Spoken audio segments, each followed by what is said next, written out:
নমস্কার সবাইকে ওয়ান্ডার মহুয়ার নতুন একটি ভিডিওতে সকলকে স্বাগত।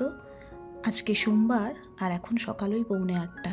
আজকে প্রায় 10-15 মিনিট আগেই ডোডোকে নিয়ে বেরাতে হলো স্কুলের জন্য। আমাদের এখানে রাস্তা হচ্ছে, তাই স্কুল বাসটা ভেতরে ঢুকবে না এই 1 সপ্তাহ। তাই জন্য আমাদের কাছাকাছি যে বাস স্টপ আছে সেইখানেই 1 সপ্তাহ ডোডোকে দিয়ে আসতে হবে। সেই জন্য এখন 10-15 মিনিট আগেই ডোডোকে স্কুলের জন্য বেরোতে হবে। তবে এই 1 সপ্তাহ আমি আর যাব না, নয় অজয় নইলে ডোডোর কাকা মানে আমার দেওর, ওরাই ওকে দিয়ে আসবে বাস স্টপে। প্রত্যেকদিন সকালে আমার রান্নাঘরের এই জানলাটা দিয়ে এখন এত সুন্দর রোদ আসে, তাই এখন আমি এখানেই কিছু কিছু জিনিস রোদ্দুরে দিই।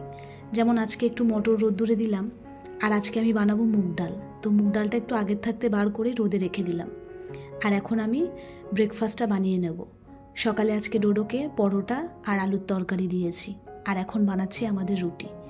আসলে ডোডোকে স্কুলের টিফিনে খুব একটা রুটি দেওয়া হয় না, তার একটাই কারণ 7টার সময় যখন আমি ওকে রুটিটা বানিয়ে দিই, তখন স্কুলে ওদের যখন টিফিন হয় 1:30টার সময়, তখন আর ওই রুটিটা খাওয়ার মতো থাকে না, ডোডো একদমই খেতে পারে না। তাই ডোডোকে একদম কম তেলে, মানে একদম ছোট চামচের 1 চামচ তেলে একটা করে পরোটা ভেজে দিই। ডোডোকে ব্রেকফাস্টে 2টো পরোটা আর আলুর তরকারি দিয়ে দিয়েছি, আর এখন আমাদের রুটিটা বানালাম, আর তার সঙ্গে আলুর তরকারিটাও একটু গরম করে নিলাম। সেই সকাল 6:45টার সময় করা, এখন একদমই ঠান্ডা হয়ে গেছে। আর এই পাশে আমি মুগের ডালটাও সেদ্ধ হতে বসিয়ে দিলাম। এখন প্রায় ওই 10:30 মতন বাজে, তাই ডালটা সেদ্ধ হতে হতে আমিও আমার ব্রেকফাস্টটা করে নিচ্ছি। এদিকে তাড়াতাড়ি ব্রেকফাস্টটা করে আজকে আবার একটু ব্যাংকে যাওয়ার আছে, একটু কাজ আছে ব্যাংকে। তবে অজয় একটা কাজে বেরিয়েছে, যদিও তাড়াতাড়ি সঠিক সময়ে ফিরে আসে তবেই যাওয়া হবে। আর এই দেখুন, আপনাদেরকে বললাম আমাদের এখানে রাস্তা হচ্ছে, এই জন্য বাস দিয়ে এভাবে রাস্তা আটকে দেওয়া হয়েছে। এখান থেকে সোজা ওই পাশে রাস্তা হচ্ছে। আর এই দেখুন, আমাদের এখানে মেলাও চলে এসেছে কালী পুজোর। এইখানে ওই পাশে দেখা যাচ্ছে, এই দিকে আবার এই পাশেও আছে। এখনও আরও মেলা আসা বাকি আছে। আর ওই যে মাঠে আমাদের কালী পুজোর প্যান্ডেল হচ্ছে। তবে এই বছর বৃষ্টির জন্য প্যান্ডেলটা শুরু করতে অনেক দেরি হয়েছে, নইলে অন্যান্য বছর আমাদের প্যান্ডেল এই সময় অনেকটা এগিয়ে যায়। তবে ঠাকুরের কাছে প্রার্থনা করি আর যেন বৃষ্টি না হয়। শুধু আমি নয়, আমাদের এই পাড়ার সকলেই ঠাকুরের কাছে প্রার্থনা করছে আর যেন বৃষ্টি না হয়। আর এখন তো সারাদিনে কতবার করে একবার ব্যালকনিতে আসছি, দেখছি মেলা এসেছে নাকি, বা মেলার দোকানগুলো লাগাচ্ছে নাকি, প্যান্ডেল কত দূর হলো। পুজো আসার আগে আগে এই যে আনন্দটা, এইটাই বেশ ভালো লাগে। আর এইদিকে আজকে আমার রান্না বান্না সমস্ত তরি তরকারি কেটে রেডি করে নিয়েছি। আজকে দুপুরের রান্নায় অনেক কিছু আছে, তাই তরি তরকারিগুলো কাটতেও অনেক সময় লেগেছে। ডালটা তো আমি অনেক আগেই সেদ্ধ বসিয়ে দিয়েছিলাম, এখন ওর মধ্যে সবজিগুলো দিয়ে দিলাম। আর এখন আমি চটপট করে রান্নাটা করে নিয়ে তারপর আবার আপনাদের সঙ্গে দেখা করছি। যেহেতু কালী পুজোর সামনে বা দিওয়ালি যাই বলুন না কেন, এখন এক ধরনের পোকা হয়, যেটাকে শ্যামা পোকা বলে বা দিওয়ালি পোকা বলে বা লাইটেরও পোকা বলে। গত 2-3 দিন ধরে এই পোকার উৎপাত প্রচণ্ড বেড়েছে। ওই যে বললাম শ্যামা পোকা, ঠিক শ্যামা পুজোর সময় বা মা কালীর পুজোর সময় এই পোকাগুলো দেখা যায়। রাস্তার ধারে বা দোকানের মধ্যে যে লাইটগুলো থাকে তার চারপাশে এই পোকাগুলো গিজগিজ করে। তো এখন আমার অবস্থাও তাই হয়েছে। ঘরে সন্ধেবেলা হলেই জানলা খোলা থাকলেই জানলা দিয়ে ঘরে হু হু করেই পোকা ঢুকে যাচ্ছে। আজ সকালে যখন ঘুম থেকে উঠলাম, দেখলাম আমার ডাইনিং এরিয়াটা পুরোই পোকায় কালো হয়ে রয়েছে। আমার সোফা থেকে আরম্ভ করে টিভি ক্যাবিনেটের প্রত্যেকটা বক্সের মধ্যেই পোকা ঢুকে গেছে। তাই আজকে ভাবলাম কালী পুজোও যেহেতু সামনে, টিভি ক্যাবিনেটটা তার জন্য একটু পরিষ্কারও করে নিই। আর ওই যে পোকাগুলো মরে পড়ে রয়েছে, দেখতেও কিরকম লাগছে, সেই সুযোগে পুরো টিভি ক্যাবিনেটটা পরিষ্কার করা হয়ে যাবে। আর আপনাদের সঙ্গে অনেক দিন ধরেই ভাবছি আমি আমার টিভি ক্যাবিনেটের ফুল লুকটা শেয়ার করব, কিন্তু করাই হচ্ছে না। দুর্গাপুজোর সময়ও ভেবেছিলাম একবার করব, তবে আমার টিভি ক্যাবিনেটের 2টো শোপিস আনা বাকি ছিল, যার জন্য আমার টিভি ক্যাবিনেটটা একদম ইনকমপ্লিট ছিল। তো সেই শোপিস 2টো আনা হয়ে গেছে, তাই ভাবলাম আজকে আপনাদের সঙ্গে আমি আমার টিভি ক্যাবিনেটটা পুরো শেয়ার করব। আপনাদের মধ্যে অনেকেই আমাকে কমেন্ট করেছেন আমার কিচেন ট্যুরটা দেওয়ার জন্য। রিসেন্টলি আমি যে ভ্লগটা শেয়ার করেছিলাম যে আমার রান্নাঘরের কাজটা এবার কমপ্লিট হলো, ওখানেও আমাকে একজন কমেন্ট করেছে কাকুলি চক্রবর্তী নামে, যে খুব সুন্দর হয়েছে তোমার রান্নাঘরটা, এইবার রান্নাঘরের একটা ট্যুর দাও। শুভ বিজয়া বোন। তো সবার প্রথমে আমার সমস্ত পরিবারের সকলকে আমি আমার তরফ থেকে জানাই শুভ বিজয়া। আর থ্যাংক ইউ সো মাচ আমার ভিডিওতে কমেন্ট করার জন্য। আর হ্যাঁ, এইবার আমি খুব তাড়াতাড়ি আমার কিচেনেরও ট্যুরটা আমি আপনাদের সকলের সাথে শেয়ার করব। কথা বলতে বলতে টিভি ক্যাবিনেটের প্রত্যেকটা বক্সই আমি খুব ভালো করে পরিষ্কার করে নিলাম। এইবার চলুন আমি আপনাদের সাথে শেয়ার করি যে আমি কোন 2টো শোপিস কিনেছি। তো সবার প্রথমে কিনেছি এইটা। ভীষণ অ্যান্টিক লেগেছে আমার এই জিনিসটা, খুব আনকমন। আর স্পেশালি এটা আমার পছন্দ হয়েছে যখন আমি এটা প্রথম দোকানে দেখলাম। আমার ডোডোর কথা খুব মনে পড়ছিল, যখন ও খুব ছোট্ট ছিল, ঠিক সেই সময়টার কথা।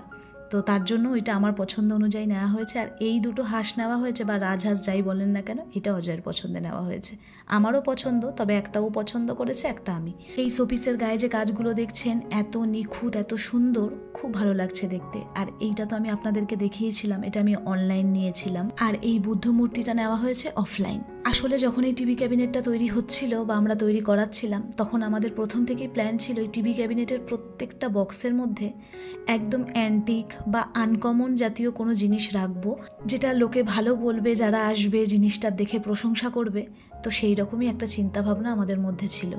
ওই জন্য কদিন শুধু সময় লেগেছে যে আমাদের একটু আনকমন জিনিস খুঁজতে। আমার এই টিভি ক্যাবিনেটের এই দুটো জায়গায় মাত্র খালি ছিল, সেই জন্য আমি আপনাদের সঙ্গে আমার টিভি ক্যাবিনেটটা শেয়ারও করতে পারছিলাম না। আসলে কোনো একটা জিনিসকে সুন্দরভাবে গড়ে তোলার জন্য বা সেটাকে সুন্দর করে রাখার জন্য কিন্তু অনেকটা পরিশ্রমের প্রয়োজন হয়, আর তার সঙ্গে লাগে অনেকটা ধৈর্য। আমার এই টিভি ক্যাবিনেটের জন্য আমরা প্রচুর স্টোর ভিজিট করেছি, অনলাইনে অনেক জিনিস দেখেছি, কিন্তু ওই যে বলে না, প্রথম দেখাতেই ভালো লেগে যাওয়া, সেই জিনিসটা যেন আমাদের আসছিলই না। তবে আর একটা কথাও ঠিক, সবার পছন্দ তো সমান হয় না, কিন্তু আমাদের দুজনের চোখে যেই জিনিসটা পছন্দ হয়েছে, আমাদের ভালো লেগেছে, সেইটাই আমরা আমাদের ঘরের জন্য কিনেছি। এর ভেতরে ভেতরে যে কত পোকা মরে পড়ে আছে, সেইটা আমি এর ওপরে না উঠলে জানতেই পারতাম না। তবে আজকে থেকে ঠিক করেছি যে সন্ধ্যা হওয়ার পরে জানলা দরজা আর খোলা যাবে না, কারণ প্রচণ্ড পোকা ঢুকে যাচ্ছে ঘরে। আমার এই সোফার কোনাতেও পোকা মরে ঢুকে আছে।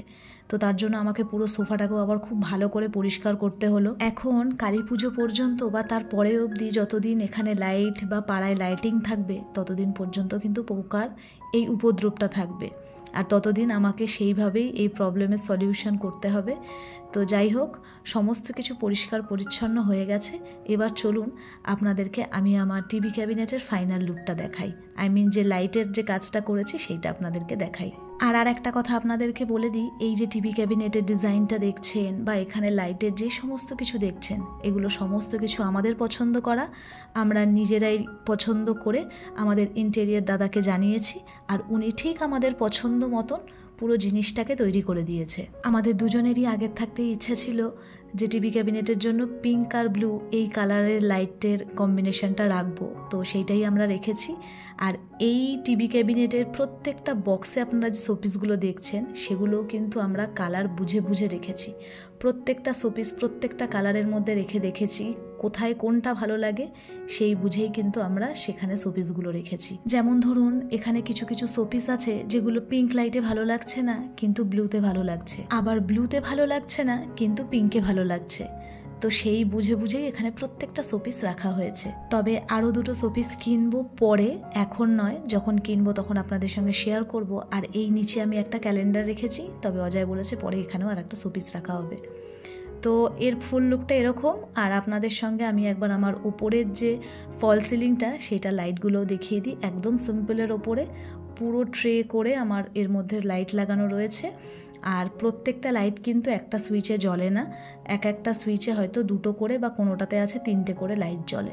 এই ট্রেটাও বা ট্রে ডিজাইন বলুন, আমরা একটু সিম্পলের মধ্যেই চেয়েছিলাম, তাই সিম্পলের মধ্যেই করেছি। আর অনেক দিন ধরে ভাবছিলাম আপনাদের সঙ্গে আমি আমার ডাইনিং এরিয়াটা, টিভি ক্যাবিনেটটা শেয়ার করব। ফাইনালি আজকে করতে পেরে ভীষণ ভালো লাগছে। আর আপনাদের কীরকম লাগলো আমার টিভি ক্যাবিনেটের পুরো লুকটা, ওভারঅল লুকটা, সেটা কিন্তু অবশ্যই আমাকে জানাবেন। আর এই দিকে তো আমার সমস্ত কাজ আগেই হয়ে গেছে, এখন জাস্ট খাওয়া দাওয়া করব। ডোডোও চলে আসবে আর একটু পরে স্কুল থেকে। আর ডোডোর বাস তো এখানে ঢুকবে না, একটু আগেই বললাম আপনাদেরকে, তাই ওকে আবার আনতেও যেতে হবে। আর আজকের ভিডিওটা আমি এখানেই শেষ করব। আপনারা সকলে ভালো থাকবেন, সুস্থ থাকবেন।